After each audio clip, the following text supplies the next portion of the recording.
Good morning, fellas. How are we doing today? We're on some more PokeMMO grinding streams. I have some XP training to do, so I'm going to go ahead and start doing that in the background. So we're at our normal spot in Johto over at Mount Silver. I'm going to start doing Hordes on the side account as well. Shiny hunting at Morrow on the alt account. XP training 4 different Metagrosses for raids using XP Reamplifier over at the best XP trading spot in the game. So I think my plans today are mostly just to do XP trading for raids and prepare more for that. Like, you need a bunch of level 80, probably level 100 Pokemon for raids in PokeMMO once they release.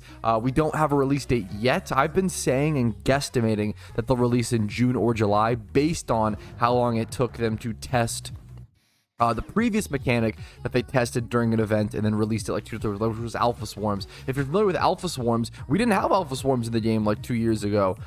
They were tested during the 10th anniversary event and then released into the game around 2 to 3 months later. So I'm going to be doing some grinding with that.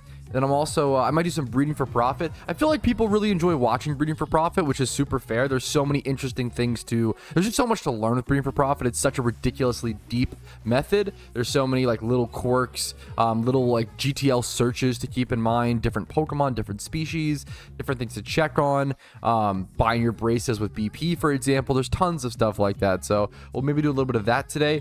Other than that, yeah, I'm just here grinding, man. I'm sure playing PokeMMO, grinding. A lot of XP training today, raid prep, and shiny hunting. That's really it.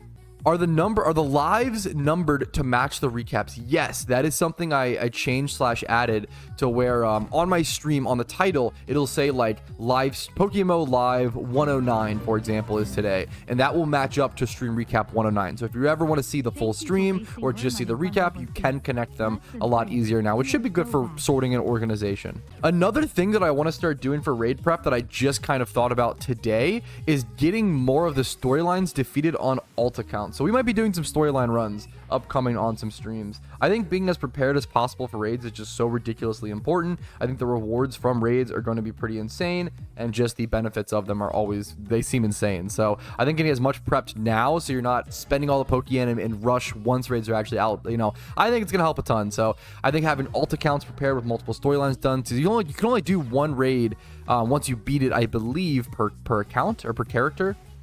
So if I can get the other 2 characters on this login, like storylines, maybe not all of them completed, but like some of them completed, right?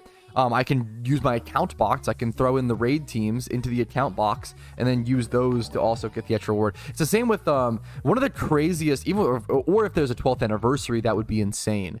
One of the most insane benefits of alt accounts that I've ever seen was during the 10th anniversary event. During the 10th anniversary event, you could do the red fight. It was like the rival fight or whatever, and that was what gave you the alpha starter Pokemon, right? So you could do that on per account. So there was a lot of people who did the alpha. Like, I did it on 2 accounts. I think I got like 2 alpha Squirtles or something like that, right? And if I had kept those alpha Squirtles, right? Like, if I had kept those alpha Squirtles, look at this. I would have 13 mil, like 10 mil maybe each, minimum, like 12 mil each. That would have been 24 mil Pokeyen just for having one alt account and doing the fight on one alt account. That's how insane like alt accounts can be. Obviously that also implies holding on to that Pokemon for like 2 or 3 years, but that was dude, alpha starters, ridiculous to the moon, dude. They have had quite the history behind them, and one of the most extreme examples of alt accounts being super beneficial I've ever seen in PokeMMO. Is it worth to have a totally separate account versus multiple characters in case there are 1 per count rewards? It's up to you, and it depends on the style of how you play. I think if you have multiple devices like I do, for example, you gotta have 2 different accounts, not just characters.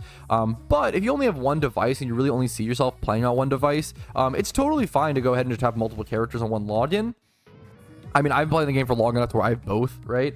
But it's totally fine to have multiple characters on 1, and you can abuse the account box and actually like trade stuff over a little bit easier. But if you're just worried about account box, like, I don't know, if there's a potential for you to one day get another device, I would probably recommend having 2 accounts, like 2 logins, because the benefit of the account box isn't that crazy to me. You can just mail Pokemon between each other. It's not that crazy. So I would recommend different accounts and logins first, and then maybe side characters.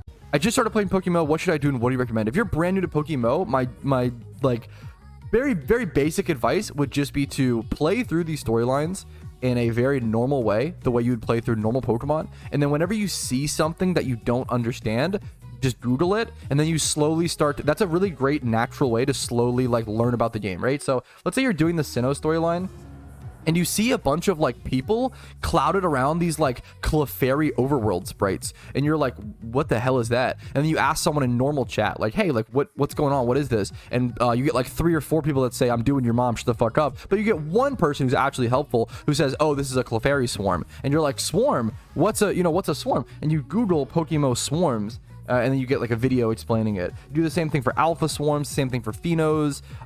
There's like stuff like that. Like you basically just like slowly. PokeMMO is a fantastic wiki game / Google game where you just slowly sort of learn things as you play if you do your research. That's a great way to just like really slowly digest and take in the game, because there is a lot to learn that is different from traditional Pokemon. What do you think is the best starter for Kanto region playthrough? I was thinking Squirtle for Shell Smash. Yes, because Blastoise gets Shell Smash in PokeMMO, gets access to it, it makes it the best starter by far, in my opinion. It's pretty ridiculous. That it just allows him to really push through everything. I would say the second best is probably Venusaur. Sadly, the worst is Charizard, just because of so many focus sashes and so many things can actually. He's pretty frail, and so many things can get a return shot against him. Obviously, he's fast, he hits hard, but you just don't really need to choose. He doesn't really have any setup aside from like egg move, belly drum, which you're not getting on your starter. Yeah, Shell Smash, Blastoise, and like Growth Venusaur with Giga Drain and Sleep Powder and stuff like that far outpace the big orange dragon, unfortunately. Here's Iron Defense on one of the Metagrosses, which is like the most important move, or one of the most important moves. We'll go ahead and learn that over Tackle. Are a bunch of them going to try to learn it? Yep, exactly. Okay, that's perfect. We can just go ahead and get one of the most important moves for all of them on. Okay, there's 2 or 3 got it. What are these levels at? We're getting way more XP than I realized, dude. Level 62, level 77, 62, 62. That's quite good. Pretty happy with that. Any plans to start your shiny only account in the second region, or have you already started? I don't want to say, I mean, by bringing it up, I'm probably saying too much already. I started. I headed over to Unova. I recorded the like intro clip. I am finally, like, for like the 3rd time now, finally being able to begin that challenge. It's been a wild ride, like how many problems have arose with that challenge that I've been doing passively for like probably a year, 2 years now or something like that. We'll take it more seriously at some point, hopefully. They should add a quarterly region lock mode where it's an enforced Iron Man account and they have to progress regions in certain orders with a bingo board of challenges. Similar to how Minecraft Skyblock has a monthly bingo. This just sounds a lot like PokeMMO Leagues, which is something that I've talked about for a long time that I think would be incredible for the game. So many people already play PokeMMO as a very seasonal game. If you're not familiar, RuneScape has this thing called Leagues, or like Path of Exile. Is it Seasons? What's it called? Is it Leagues and Path of Exile? There's a bunch of games who do a very similar concept where like every few months they basically like do a unique challenge. So like I can't think of an example, but like basically what they'll do is they would like every like few months you have like a 1 month or like a 1 to 3 month block. It's called like a league, right? And it's like a separate server, a totally separate game server where XP rates and maybe even shiny rates would be upped by like 10 times. It'd be way easier and way faster to progress, but there'd also be like challenges like getting like, I don't know, like a bunch of level 100 Pokemon, or beating all the regions, or getting a bunch of shinies, like having those challenges. And if you complete enough of those challenges and get enough like points within like a quest log type thing, then you end up like getting permanent vanities that you could transfer over to the main service and over to the main game. But it's also having leaderboards and stuff. It's also just a really fun way to compete. It's just, I really feel like that adds so much. Like, it is ridiculous how much it adds to the game and adds to like the excitement and the hype of like leagues and stuff. And I really do. A lot of people thought it wasn't going to be sustainable. And I was one of those people. I didn't think that leagues would be sustainable, because I think a lot of people, you burn out after a league, essentially, you play so much. But people already do that with PokeMMO pretty much. So if it basically ends up adding if your game already operates seasonally like RuneScape and like PokeMMO for a lot of people, it kind of does just end up working hilariously, and it kind of does just end up adding more hype. It does add more burnout as well, but it's like a net positive trade, if that makes sense. Okay, there's the end of my first XP charm today. It was actually it wasn't a full XP charm. It was a continuation from last stream's XP charm, but I ended up getting Level 66 on this Metagross, level 80 on this one, and then 66 on both others. I think I'm going to go ahead and pop another XP charm and just keep training. I have so much XP training to do. So you know what? Let's just go ahead and do that. I think that is just the play. I have a bunch of these 100% XP charms. Let's just go ahead and keep rolling with it. I just lost a Swanna to take down Recoil. What's a good ghost catching Pokemon? I really hope that wasn't a shiny Swanna. I am, please tell me that wasn't a shiny Swanna. No element. Okay, just for Dex. Okay, whew. Shiny Swanna is literally like probably one of the rarest shinies in PokeMMO. I mean, it's just like it's an egg hunt, but the problem is nobody wants to egg hunt for a shiny Swanna. You know, very few. Shiny Diglett is fantastic. It's a great shiny actually, but how many people? It's not on the GT. I can't even show you. How many people actually want to pay 120 million Pokeyen and spend 2,000 hours hunting for a pink duck? Shockingly low amount of people, even though it's a pretty cool shiny. In terms of ghost catching Pokemon, I honestly just use Spiritomb. He's not like a good ghost catching Pokemon, but he's a very tanky ghost type Pokemon that will allow him to just like tank the Pokemon trying to, you know, unalive itself enough to where like eventually you can just catch it with like a timer ball or something like that. So from my experience, I'd choose a Spiritomb, but there might be a better option in terms of ghost catching mons. I don't know if this is interesting, but it seems you can't buy RP from the PokeMMO site with a pay safe card anymore. Yes, I remember when that change happened. One of the funniest things for a very long time throughout PokeMMO's history, this is like so stuffed. You used to be able to buy PokeMMO RP with like gift cards to certain stores. So like you could buy PokeMMO RP with like a Subway gift card or like a Dollar General gift card. It was a fucking wild time. I'm pretty sure you can't do that anymore. You might, maybe you still can, I'm not sure, for like certain stores, but you used to be able to, which is very funny to me. What do you think about the lack of quote-unquote good events or just the lack of events? I think there's a lot of events in PokeMMO, like to the point where people get burned out so much after event season is over. However, I think it's a fair critique, and there's a lot of really good discussion to be had about like event repetition. If you've been playing PokeMMO for any multiple numbers of years, you know that, and you understand that like they pretty much just bring back the same event year in and year out and make like very small minimal changes, or add new vanity rewards or new rewards like that, right? So like the pumpkin, we've seen the pumpkin boss since like 2015. It's like the same Halloween boss every single year. Now there are changes and stuff like that. Like there are like balancing and rebalancing and phasing. There's a lot of different changes, but it's the same boss to some extent. Like different Pokemon become usable, but there is a really fair critique of like every year it's like, oh yeah, Halloween event, that means beating up kids for their candy. That means you know, beating the pumpkin boss. That means getting Xmas presents, or sorry, goodie bags. Like that's pretty much it. Why is Outrage in this game so trash? Outrage is trash in this game, and it probably should get, I don't know if it should get buffed because dragon types already are so strong in PokeMMO without fairy types, right? I think they're balanced due to the like Hydreigon, no Draco Meteor, and Garchomp no SD. Like that does help them a lot. But you know, no fairy dragons are pretty strong. I don't know if they need the Outrage buff. But I get it from like a PVM or storyline perspective. Outrage is really bad, like an unusable move even in PVM. It's quite bad. Someone said, noob question. Do we have evasion clause in PvP in PokeMMO? Yes, we do. And if you're looking for like what the clauses are in PvP, I think you can go, is it here? Here's bans. It's honestly a good, useful tool as well. And there's clauses somewhere. Oh, clauses are right here. So evasion clause, sleep clause, OKO, and unique species clause. There's also bans, which include Moody, any type of Moody ability, because it's just so uncompetitive. Dugtrio plus Arena Trap is banned in every PvP tier now. So Arena Trap Dugtrio is just banned. Shaman is being tested and trying to see if it works in UU, and then Garchomp plus Swords Dance is banned in OU, and then Hydreigon plus Draco Meteor is banned in OU. Pat, did you see that people started using Diglett in OU on some stall teams? Doesn't surprise me. It's sad. Let's go check. So you ban Arena Trap Dugtrio.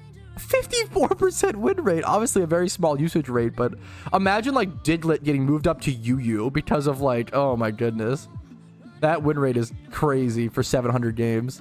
What's your favorite PokeMMO change compared to the regular games? Really boring answer, but just the shiny rate and the shiny system. It's what I love so much in PokeMMO. Shinies actually being very difficult to obtain, and then there being like different tiers. I think that the tiering system of PokeMMO is very, very fair, with like the easiest shiny being around 30 or so hours to get, and then kind of going up from there. Like if you want to do ×3 hordes, it's 50 hours, single encounters, 100 hours. Like there's a real integrity and a real grind and like shinies are really valuable. Obviously a lot of people see that and they think to themselves like, oh, I don't have that much time to play a video game, like why would I, which is a super fair. I always say like I totally get it. Like PokeMMO is not a game for everybody, and that's totally okay.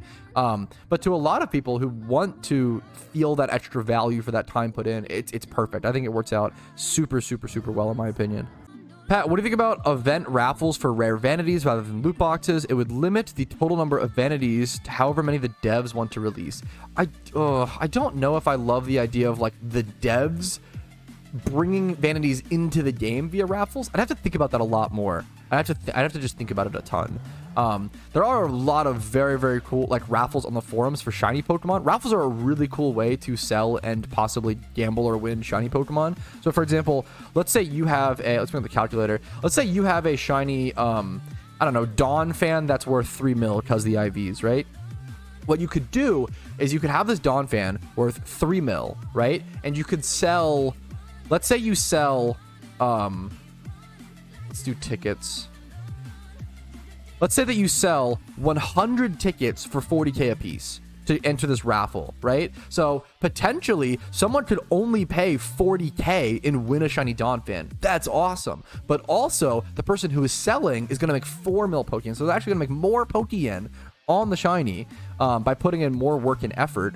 And then also someone else could win it for a cool price. Now, obviously, it is gambling, so, you know, take it. That's a take it or leave it sort of thing. But I think raffles like that are super interesting. You do have to have them facilitated and hosted by, like, staff before you actually start that. So you really can only do so many raffles at a time on the forums. But I think it's a really cool option and a really cool thing to engage in. And it's a reason to actually browse the forum still. Someone said buy all the TMs off the GTL and then raise the price by 3 times. So there is a cap on TMs, like, that you can't really, like, manipulate them. So Ice Beams, for example, they cost 30k from a shop, so they'll never be more expensive than like 33, 35k or whatever for like the convenience fee of buying it off the GTL. They're never going to be that much more expensive because you can always go to an in-game shop and buy them for 30k, right? However, there have been situations in PokeMMO, like during one of the Halloween events, for example, where Safeguard TMs got up to like 10 to 20k at one point, like 10 to 15k, because they were needed for the Halloween boss fight. So there's been times where like these TMs, like I think I still have a bunch of Safeguard TMs, honestly. I sold off some, but I have 138 that I bought for like a couple hundred Pokeyen, or like 1k, 1 to 3k maybe. And they were worth a lot for a temporary period of time. So there are times like that. There are times like that where like things like that kind of do bump up in price. Or let's say that Thunderbolt, for example, like there's been events where Thunder or Thunderbolt TMs, or like actually what TMs? I have stacks of TMs in my inventory because they tanked in price because of them coming into the game from loot boxes. So let's go. Like I have like 70 Brick Break. Like I don't know if that's that I probably bought for around 1k a piece. They're probably still around that. I can't imagine. They're a little better, 7k or so. Let's check some other ones. Like I have 30 Sludge Bombs. I have a bunch of Hurricanes. Like how many Hurricanes do I have? I don't know what I bought these for, but you know, sure, 10k or whatever. Let's check Sludge Bomb. Sludge Bomb. I bought those for around that price. Probably nothing crazy. I know I have a bunch of Giga Drains as well. Shadow Claws and Shadow Balls I have some of. Flamethrowers, I should have bought more flamethrowers. I think flamethrowers were down to like, flamethrowers got down to like 8k at a, yeah, dude. These were like 8k at one point because of them coming into the game from events, and now they're back up to that 30k point. So honestly, buying and investing in TMs, I have 130 Giga Drains. Underrated. Like I bought all these Giga Drains for like 2 to 4k a piece, probably, maybe 5k max, and now they're at least like 13k. So investing in TMs like that can be really good at times. I bought a bunch of Reflects for super cheap, and I feel like screens they're still super cheap, but are used a lot nowadays. Keeping an eye on that, like during events. I think TMs are an underrated, shorter-ish term investment sometimes. Have you gotten a shiny in every region? I don't know if I've ever, I think I have, but I've never thought about that question. So we can go through. Shuckle was in Hoenn. Stunfisk was in Unova. Prenados was in Sinnoh. Miltank was in Johto. What's left? Kanto? Pop up in Kanto. Yeah, I've definitely, I mean, I have like 39. If I hadn't had a shiny in each region, that would be pretty embarrassing. But yeah, I think I've had a shiny in every region. Yeah, for sure. Okay, here's my food take of the day. We're talking about calorie per dollar. For those who don't know, I grew up always calculating and always ordering like what food I got based on calorie per dollar. So I'd browse like the Taco Bell menu and see like, oh, 400 calories, $1. Browse the rest. Okay, that's the best calorie per dollar on the menu, right? Like do something like what per dollar for what calories. That's how I did things. That's just how I was raised, right? And I feel like I personally enjoy food a lot more if it was cheaper, if that makes sense. So like if my ceiling is like different, right? So like if I spend $1 on a food and that food isn't atrocious, I actually like that. Like I'm gonna like that $1 burrito much more than if I spent like $50 on a steak and it wasn't like life-changing. If I spend $50 on a steak and it's not like top 5 steaks I've ever had, I'm gonna be disappointed in that meal, right? But if I spend $1 on a taco and it like doesn't kill me, I'm gonna be ecstatic. I feel like that's like my metric. I feel like I really do factor in money into my enjoyment of food, which is kind of weird. It's how I was raised, how it always, like, I don't know if you guys, I would love to see opinions, comments, who grew up on calorie per dollar and how that intertwines with your, do you just eat a food and decide whether you enjoy it or not solely based on taste? That's probably a reasonable thing to do. How do you think about it? Stop encouraging him, chat. He will literally eat anything. That's my fiance, by the way, in chat. He bought expired popcorn on purpose this week. Dude, it was 35. Okay, I still throw it. At Walmart, they had Trix popcorn, like the cereal, and it was 35 cents a bag. It had already previously expired in 2023. I don't know if it's legal to sell expired food, but I was very, very happy to buy it. Alrighty, that is the end of the second XP charm. So all of these Metagross are now level 83, 83, 83, and 92. I'm honestly really happy to call it there. If I have to end up leveling like one of them to level 100, that's fine. But this was very, very solid XP gains today. So I can go ahead and honestly call it there. I am on Shiny Charm on the main account, so I could go up to, let's go reestablish things. I could go up to Larvitar, up to the north of Mount Silver. I could go somewhere else. There's a couple things I could do here. Let's try to grab our bearings and figure out the next plan. Pat, do you wish you could multi-box like in RuneScape instead of playing 2 computers? I absolutely do. Like, part of me does, but I also understand why the rules. Like, I love multi-boxing. I think multi-boxing is a huge part of MMOs, but at the same time, it's what keeps bots out of the game and what prevents bot farming. So if I need to deal with not being able to play multiple accounts on one device to help the health of the game and the integrity and the economy of the game, I'm okay with making that small sacrifice, and I hope that we all are, you know? How many encounters on Cool Duder? Great question. I'm at 13,590 on the side account over here, and then I'm at 18, almost 19,000 on Patrouski. Great question. All right, we're at the Larvitar spot now, starting at almost 19,000 encounters. Let's see what we end up with today. I believe there was a period where 2080 hordes didn't exist, correct? Question mark. It was all 50-50? Yes. So it's pretty new still. Like, basically what happened was Johto got added to the game. And Johto brought a bunch of new rare shunts to ×5 hordes, things like Dratini, things like Miltank. Like, prior to Johto, Miltank was an egg hunt, dude. A lot of people forget that. Literally was an egg hunt. So it took 120, you know, million Pokeyen, 2,000 hours or whatever, right? Now it's like, then it became a 50-50 ×5 horde, and then it got nerfed. A lot of those got nerfed a little bit to 2080, but still them being 2080 is still much better than all their previous spots. Some shunts did actually get nerfed in that situation as well, like Tynamo, for instance, because Tynamo used to be like 50-50 with Joltik, and now it's like a 2080 with Joltik or whatever.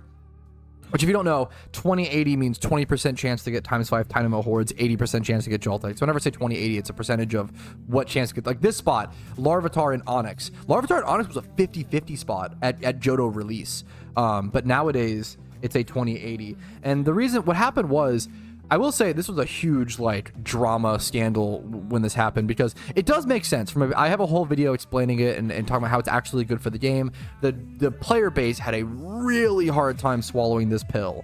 When this change happened, everybody was really upset, and for good reason, because they kind of gave us 50-50 ×5 hordes for all these rares for like 1 month within Johto, and then all of a sudden they changed it, and it was like, oh, like what, come on, like what the fuck, you know? some people got the advantage, right? But then also, but it does make sense. The biggest problem, the biggest issue that I had was they called it a bug. That upset me personally. I don't, even if it technically was, it doesn't matter. You should still put it under like balancing changes, because it was a bug that was a quote-unquote bug that was understood by the community to be the way the game works. But basically they explained that it was a bug because Pokemon were supposed to be encountered in hordes based on their single encounter wild rarity. So Tynamo is a really good example. We can go check out Dynamo or whatever. We can see its wild location. It's a very rare encounter here, so it made no sense that it was a very rare single encounter but a 50-50 in hordes, which I understand. It's a fair thing, right? But to call it a bug was pretty disrespectful in my opinion to the community and all the shiny hunters. Is it worth selling my 1 and 2 times 31 Pokemon right now if I'm planning on doing breeds later? I will say generally selling off your Pokemon and then buying like really specific correct breeders is usually better. Like it's good to not sell OT shinies, but it's usually good to sell like 1 times 31s and 2 times 31s. However, it can depend. Like the only benefit you gain from not selling is you're dodging a listing fee. So like, let's say you lose like 1 to 3k Pokeyen. Like if that's gonna like matter a lot to you, then maybe it is worth to keep those Pokemon and see if you can get a good breed for profit with them later on. But you can always just buy back breeders. Like breeders aren't a thing that you need to like really hold on to. There's always gonna be plenty of breeders on the GTL for most Pokemon species. You know if there's a list of particle effects to see? I saw a list on the wiki, but it doesn't seem updated. It doesn't show what it looks like. I don't know if there is, man. That'd be like a really, really good resource to have. It's just a person doing a video of like each particle effect. There is a, you can like see the particle effects on like you can like search for them on the GTL, but like you said, you can't like see what they look like when they come out. You could maybe find a forum post. There probably are forum posts that show some of them. I don't know if there's a forum post that shows all of them. That'd be a really, really cool resource to do at some point. Yeah, hilariously, if you want to talk about like subtypes of hyper rare shinies, shiny Porygons from the casino in Celadon City, I only know of like 1 or 2 that have ever existed in PokeMMO, and that's considering the fact that that used to be the best / only way to shiny hunt Porygon. Obviously nowadays it's breeding them with egg hunting a Porygon, right? But like I only know of like 2 or 3 Celadon City Porygons, Celadon City Casino Porygons. They are, because it costs like 50k Pokeyen per encounter. It's ridiculously expensive. They are hyper rare. Dude, Saudi with the matching shiny Cranidos behind me, you don't see that very often. That's fucking, congrats to you, man. That's a sick shiny. There is 20,000 encounters on Patrouski, by the way, 20,003 to be exact, right around 14,640 on the alt account. So we're pushing 15k and 20k respectively. Aren't hordes crazy? You took like a month to get from 50k to 60k encounters, and now you're already at 20,000 after like a week or 2. It is the most mind-breaking thing to go from single encounters to hordes. It feels like a cheat code. It's so sick. If you got a shiny Larvitar, would you evolve it or keep it? I would evolve it into a Pupitar. Shiny Pupitar, super underrated. Look it up if you haven't seen it. Hey, we can calc that actually. I've had a lot of people today ask about legendary lures and whether they're worth it or not, and stuff to do with legendaries and lures. I'm a huge fan of using regular expert lures for hunting legendaries, not because they don't increase your chance of encountering the legendary or anything like that, but they let you get more encounters per hour, which then speeds up the process of you getting that legendary. However, there are these things called legendary lures, which have some really strong effects. The problem is they're really, really, really expensive for that effect. So they give you a plus 30% chance to encounter a Roman legendary, which seems really good. However, they're 40k Pokeyen, and I think you end up popping, how many per hour? Is it like 5 or 6? What's the math? How many steps do you get? Does it not say how many steps? 300 steps. I think expert lures you pop 250, around the same. So expert lures end up costing around 15k Pokeyen per hour. It is dirt cheap. 15k Pokeyen per hour is super cheap. So let's go ahead and let's do the math on this. So it's 15k per hour. That's what, 10 expert lures, right? So 10 expert lures. So like, let's say it's like 8 legendary lures per hour, something like that. So you would do 8 times 42,000. So one of these things costs 15k per hour for a pretty good benefit. The other costs 336,000 Pokeyen per hour, right? That's a lot. So let's do that number. So let's say we don't know the exact rate of legendaries. It's somewhere between 1 out of 1,000 and 1 out of 8,000. It's probably at around 1 out of 5k. We don't know for sure, so we're gonna guesstimate there. So let's say that it's 1 out of 5k, right? Now you have to single encounter for legendaries.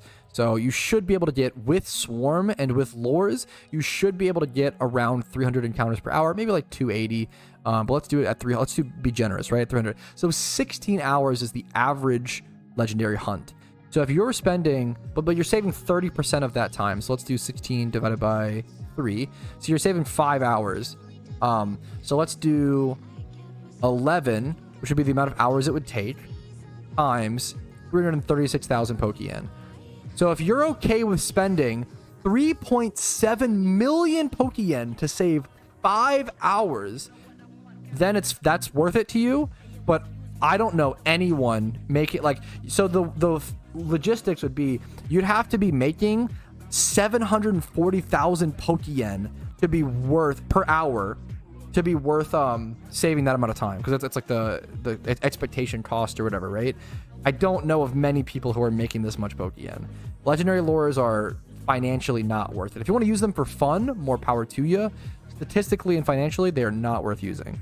Alrighty, that is actually 15,000 encounters. It's impossible to see on the small little screen, but 15,000 encounters over on the alt account, 15k on the alt, 21,500 or so on the main. That's where I'm going to go ahead and call it today, guys. Some really good XP trading progress, some good shiny hunting progress. I hope to be doing some more storyline progress with alts this week, as well as just more XP trading, more EV trading, more raid prep, and more breeding good IV Pokemon while it's still dirt cheap to do so. So I'm going to call it. Thank you guys for watching. Have a great day. Hopefully you enjoyed it. Hopefully it was good background content. Another day playing PokeMMO is pretty damn great, right? Like the video if you enjoyed it. Dislike if not. Subscribe to the channel for daily PokeMMO videos. Follow the Twitch for streams Monday through Thursday at 12 p.m. ET. Discord's down below if you're interested in that. If you want to go above and beyond and support the channel, if you can afford it, and if I've earned it from you, it's very important. YouTube memberships, Twitch Primes, Twitch subs, and PayPal/Venmo really do allow me to do this. So thank you all so much for watching. Thank you for the extra support. Have a great day. I'll see you all later. Peace, Arena. Hey, thanks so much for watching the entire video all the way to the end. I really appreciate that, and I hope it was a positive asset to your day. And I also want to quickly say extra thank you to everybody whose name is on this list and goes above and beyond and allows me to do what I do. Thank you very much. Have a good one.